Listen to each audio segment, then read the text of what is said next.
So, I don't know where to put this. Okay, so welcome everyone. Good morning or good afternoon. My name is Kitti Vitéz. I'm a PhD student, as you said, and study in the Education and Societies Doctoral School. And I am also an assistant lecturer at the University of Pécs, Faculty of Humanities and Social Sciences. Today, I'm going to talk about my PhD dissertation topic. I'm only in the second grade, so this is the status report. Basically, my supervisor is Miss Aranka Varga, and I'm extremely thankful for all her help and guidance. So I'm not going to go back to the history in terms of inclusion and diversity in Hungarian higher education, but I need to go back a little until the 1920s, when a huge expansion in higher education took place, when women, disabled students, ethnic minorities, and low socioeconomical status students came to the university. So the result of this was that in 1970, the international students in Hungarian higher education was 2.2% only. An important milestone in terms of mobility was the Erasmus program. And another program that is worth to mention is the Stipendium Hungaricum program. This is an education scholarship program of the Hungarian government. From 5 continents, 80 countries, students came, especially from East. So this is also called as the Eastern Opening. The result and the impact of these programs resulted that in 2017, 32,309 international students were in the Hungarian higher education. This number is still increasing, and as you can see at the end of 2019, 14.4% of all students were international. If we think about the University of Pécs, and we would like to see how these numbers changed in this university, we can see that there is a fast improvement and a high increase, and this is visible in the past few years. So in 2018, the percentage of international students was 20, and now today in 2021, it's 22%. So this is still increasing. And why am I talking about international students as in the focus of inclusion in this university? This is a question that many people ask. And my answer is that their number has highly increased and their rate is also highly increasing. And this is not enough, but from results of Hungary, we know that some of us has a lack of information. They struggle with this, and they also have language barriers. And unfortunately, from the studies, we know that they feel separated from Hungarian students, especially in the classes, but in the outside programs also. So as Aneta Hayes from Kiel University says in her study, there is a differentiation between them and us, like the international and home students. And our aim is to vanish these. Of course, there are many initiations in the past few years because of this high increase. As you can see in these pictures, there is, for example, a dancing university where international students can also participate. And there is a webinar Friday with international students every Friday. And there is an English-German Students' Council of the medical school. I'm going to talk about the medical schools later. And these international students can also get legal help because they have sometimes legal issues. And also there is another program called mental counseling, which deals about their mental health. And an Erasmus student network is also important. So I would like to highlight the rationales of internalization as the aforementioned programs are a result of this. So first, let's see Hans' different categories. And the first one is political. This is related to the foreign policy of the institutions and the technical assistant also. And the other one is economic, and this includes growth, competitiveness of institutions, and there is also an effect on the labor market, of course.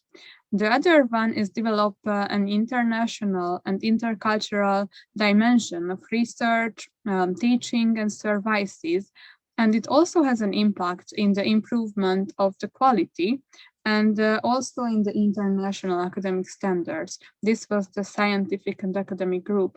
And the last one, and the last not the least, is the social and cultural factor, which aims to create an intercultural and understanding competence. And also the aim is to foster mutual understanding. In Hungary, there is a foundation called Tempus Public Foundation, which deals a lot with international students, especially Erasmus and Stipendium Hungaricum program. They differentiated 4 categories also, and some of us are the same. For example, the income generation and improvement potential and mutual understanding. But there is one, the migration of participants, which is not really fulfilled in case of Hungary, because this one means that students in the different mobility programs stay and work in that country where they completed their studies. And this is not something typical in Hungary, because we see that those students who study here usually go to other European countries after their studies, or they go back home. So if we think about the types of internalization, we can see 2 categories based on the internal and the external. And the other one is internalization of the curriculum, which is including the formal, the informal, and the hidden curriculum also. The hidden one is important because that one means the implicit messages, for example. The second one is internalization at home. And it sets instruments and activities at home that focus on developing international and intercultural competencies in all students within domestic environments. And the last one is internalization abroad. This is about credit seeking or short or long-term mobility programs. And of course, we need to mention the staff, the mobility of academic staff. And with these, we can create transnational and cross-border education. This is the aim. 2 Hungarian researchers, Lannert and Derényi, they created 4 categories: the internal, the external, the quality, and also the quantity.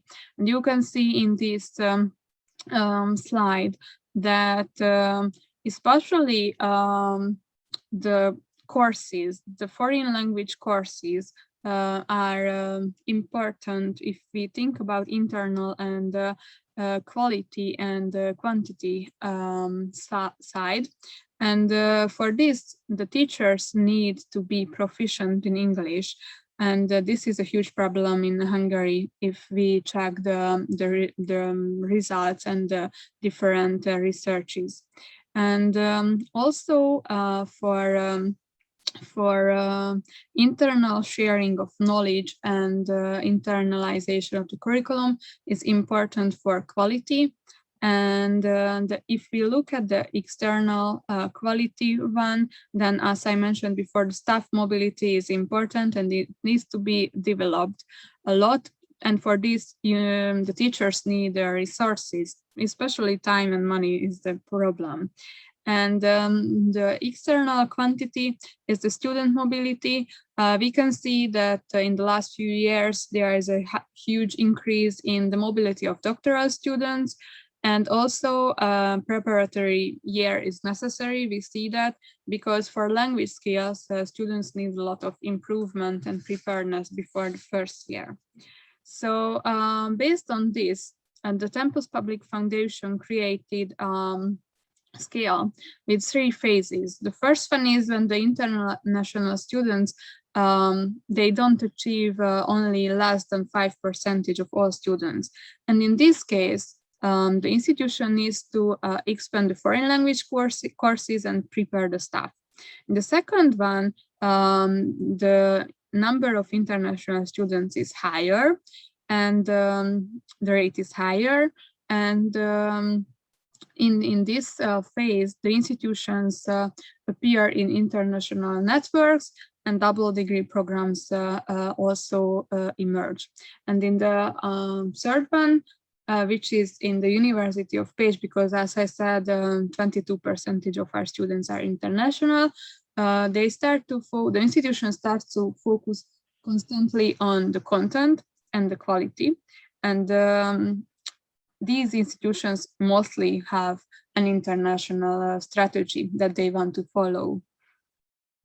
And I participated in a study that I'm going to present now. And this study was part of the project called Inclusive University, and it was a joint cooperation of university teachers and PhD students. And we got a full access of the Neptune database. This database in Hungary contains data from all the students that are in the university, and all the data are registered here. So this is the biggest database that we have. And in this study, we analyzed the period between 2010 and 2019. So we got access of 68,609 students and their training belonging to them. They have more training because some of them started a new one, some of them finished another one and started a new one. So for example, I finished my bachelor and my master degree here. So for example, I am registered more times and I'm now doing the PhD. So this is why the trainings are a bigger number than the students. And in my study, I focused intentionally only on international and Hungarian and international students who have dual citizenship. And I didn't want to deal with those students who are in the preparatory programs because some of them may not start their studies. And the programs was the bachelor, the master, and undivided and international trainings. So with this, I got the number of 10,092 trainings that I analyzed. I had the 4 research questions. I was interested about the impact of mobilization trends on the process of the University of Pécs between 2010 and 19, how the presence of international students changed faculty levels, and what characterizes graduation, and to what extent do international students reach the university degree. And I'm also interested how can international students' successful progress categorized, and what leads to failure or dropout. You can see the sending countries at faculty level. You can see that half of the students come from Europe. However, the numbers of students coming from Near East is around 20%, and this is for the result of Stipendium Hungaricum program. Also, the number of students coming from Asia is quite high. And as you can see, we have 10 faculties in our university, and half of these international students study at the medical school. This is a huge number. And another faculty where their number increased a lot in the past few years is the Faculty of Humanities and Social Sciences and the Faculty of Engineering and Information Technology. The sending countries you can see here, the first one is Germany, the second one is Iran, third one is China. For example, interesting that Jordan was not in this top 10 a few years before. This is also a result of the stipendium program, and we have a few neighboring countries of Hungary here. Those students are usually Hungarian and international students. The level of studies at faculty level is interesting, and it means that usually, of course, because of the medical school, students come for the undivided programs, but those of you who are not in the medical school, they start their studies in a bachelor program, not in the master. And we don't know how many of those are who start their study here in a BA program and then they go to an MA program. So we don't know that, but it would be interesting to see. And this can be also an important next step. Also, the number of international programs is quite high. You can see that. The status of trainings is interesting, and it's related to the former presentation, the first presentation where we heard about the dropouts. So as you can see, those of the students who finished with a degree is around 3,000. And most of them finished in the medical school. However, the number of faculty of humanities and social sciences is very high. And also the faculty of business and economic is the third one. If we look at the dropouts, we can see that unfortunately many of those who study in the medical school do not finish their studies. We have like 10 or 15 different reasons registered in this database why they finish their studies. And I would like to analyze it further, because now this means, it can mean that the person went to another university, the person finished the studies, he or she started a new field. So this has a lot which I need to analyze further. And the passive students are not typical in terms of international students, we can say that. And also in Hungary, this is a tendency that some of the students, actually many of the students, do not get their degree because they don't have a language exam. This is not at all typical in terms of international students. We can see only 8 students has had this problem. But in Hungary, this is the biggest problem. And the COVID solved this. So nowadays, many people finished without a language exam, but they got their degree. So we were interested what kind of help, what kind of additional help do these international students got from the university. And our result fits to the other studies in Hungary, that most of the international students do not get any scholarship. And as you can see from this number, only less than 500 students got a scholarship. Of course, we can analyze further what kind of scholarship it was, but for us now it's important that they are not really helped in this way. However, if we look at the dormitory houses, we can see a huge increase of those students who wanted to have this opportunity, because in 2010 you can see that the number of students who lived in dormitory houses was only 86, and in 2019 it was around 700, which is a huge number. And we were interested which faculty students do they want to live in the dormitories.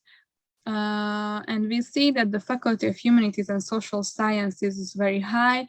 Also, the Faculty of Engineering and Information Technology and Faculty of Business and Economics. And the reason of this, that the medical school students usually come from higher social status, and that's why they live in flats. They aren't usually flats.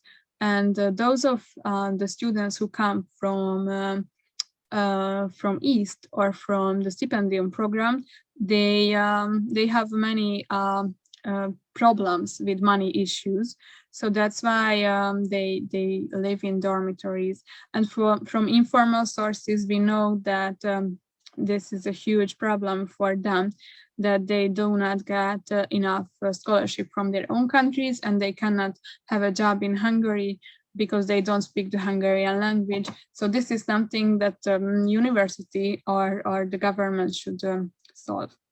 So the next steps, which I would like to do about these enormous number of data, is that I would like to analyze it further, and I need to calculate the ratios in each faculties, and I need to improve my SPSS knowledge, because I am learning this program now, but I need to do further analysis and correlations.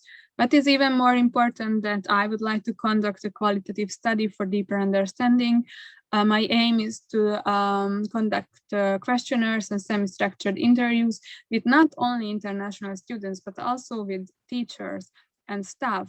Because if we talk about inclusive environments, these three are very important, and almost equally important if we talk about inclusiveness and diversity. So my aim is to know more about the environment, their cultural and social factors. So basically, if I want to summarize it shortly, I want to find the reasons behind the numbers that I presented, because I think it would be important in Hungary, because there is I don't know about any other study which deals with such a high quantitative number of data in a university. Thank you for your attention, and I'm waiting for the discussion.